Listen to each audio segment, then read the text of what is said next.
જામનગરના સુવરડા ગામની સીમમાં એરફોર્સનું જે પ્લેન છે તે ક્રેશ થયું છે અને જે પ્રકારે અહીં પાયલોટ છે એ પાયલોટ પેરાશૂટથી ઉતર્યો હતો.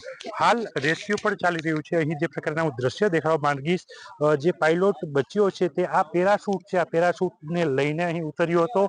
જે પ્રકારે આપ દ્રશ્ય જોઈ રહ્યા છો, આ દ્રશ્ય જ કહી જાય છે કે આ પેરાશૂટ લઈ અને ડ્રાઈવર છે તે અહીં ઉતર્યો હતો, જ્યાં ન્યૂઝ 18 પહોંચ્યું છે. જે પ્રકારના હું સીધા જ અહીં દ્રશ્યો દેખાડવા માંગીશ. આ પેરાશૂટની અંદર પાયલોટ જ્યારે ઉતર્યો તો અહીં ગામ લોકોએ એને આવી અને આ પેરાશૂટમાંથી બહાર કાઢ્યો હતો અને તેને પગમાં ઇન્જર્ડ થતા તેમને સારવાર માટે ખસેડાયા છે. ગામમાં એક પ્લેન ક્રેશ થયું તો એ પ્લેન મારી વાડીની બાજુની વાડીમાં જ પ્લેન પડ્યું એટલે મારા મજૂરે મને ફોન કર્યો અને મેં તરત જ કલેક્ટર સાહેબને એની જાણ કરી કે આવું એક ઘટના ઘટી ગઈ છે અને પ્લેન પડ્યું છે. તરત જ ગામ લોકો માંથી સુવેડા ગામના તમામ વ્યક્તિ અહીંયા પહોંચી ગયા. એમાં 2-3 વ્યક્તિ પહેલા પહોંચી ગયા. પાયલોટ એક જીવતો હતો, એને પટ્ટા ખોલાવ્યા અને પાયલોટને મોબાઈલ આપ્યો. પાયલોટ બોલ્યા એને ચર્ચા, એના ટૂંકમાં અધિકારી યારે એને ચર્ચા કરી.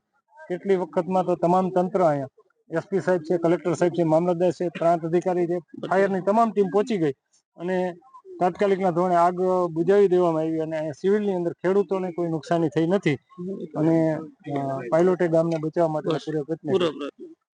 કેટલા પાયલોટ હતા અને જે પાયલોટ ઉતર્યો એના પર પેરાશૂટ હતું? કેમ પેરાશૂટ હતું પાયલોટ પાસે અને પાયલોટ અત્યારે ઇન્જર્ડ થયા છે અને જીવિત છે ને ઉપરથી સડકતું પ્લેન જતું હતું ત્યારે ગામ લોકો જેવું તરત ક્રેશ થઈ ગયું. ગામથી એરિયામાં જ્યાં ક્યાંય નુકસાની નથી, ખેતરમાં પડ્યું છે, એ કોઈને કઈ જાનહાની થઈ નથી.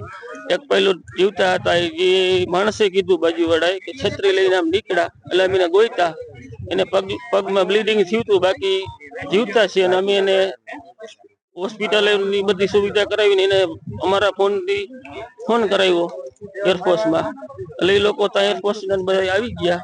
બાકી તંત્ર આવી ગયું છે, બાકી કોઈ બીજી નુકસાની નથી. જો આગળ થોડુંક પડ્યું હોત તો 100 માણા ગામની નુકસાની વેઠવી પડે, મકાનો ઉપર કે કોઈ જગ્યાએ. કેવો ધડાકો સંભળાયો? ધડાકા સાહેબ 2 ધડાકા એવા છે કે કાયદેસર જો બહુ મોટા બોમ્બ ફૂટે ને એવા.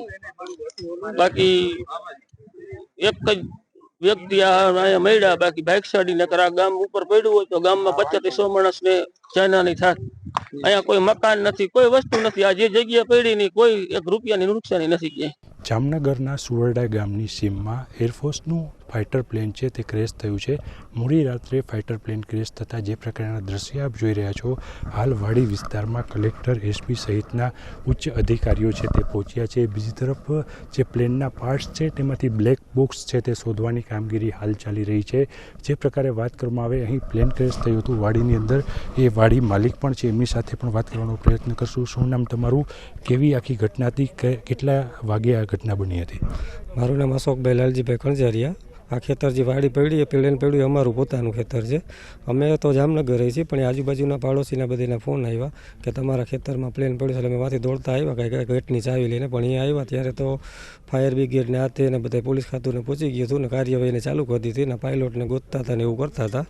પણ થોડુંક નુકસાની થયું છે, ફેન્સિંગ હાથે પાડી નાખ્યું છે અને એકાદ પાયલોટને કાંઈક વધારે લાગ્યું છે. જીજી હોસ્પિટલ મોકલેલા છે એવી માહિતી મળી અમને. કેટલા વાગ્યાની આસપાસની આ ઘટના હશે અને અત્યારે શું કામગીરી ચાલી? આસપાસ પાકો ટાઈમ તો ખબર નથી, કારણ કે હું તો જામનગર રહું છું, પણ અંદાજ એવો છે કે 8:30ની આસપાસ બન્યું હોય એવું છે. જે પ્રકારે વાત કરવામાં આવી 8:30 આસપાસ આ ઘટના બની હોય તેવું અહીંના માલિકનું કહેવું છે, પરંતુ જે પ્રત્યક્ષદર્શી છે તેમના કહેવા મુજબ 9 વાગ્યા આસપાસની આ ઘટના છે ને હાલ મોડી રાત્રિના અહીં એરફોર્સના અધિકારીઓ ઉપરાંત પીએસઆઈ, પોલીસ અધિક્ષક અને કલેક્ટર સહિતના ઉચ્ચ અધિકારીઓ પણ દોડી આવ્યા છે ને હાલ રેસ્ક્યુની કામગીરી ચાલી રહી છે અને પ્લેનના પાર્ટ છે તે પણ હાલ કલેક્ટ કરવામાં આવી રહ્યા છે. કિંજલ કારસરિયા, ન્યૂઝ 18 ગુજરાતી, જામનગર.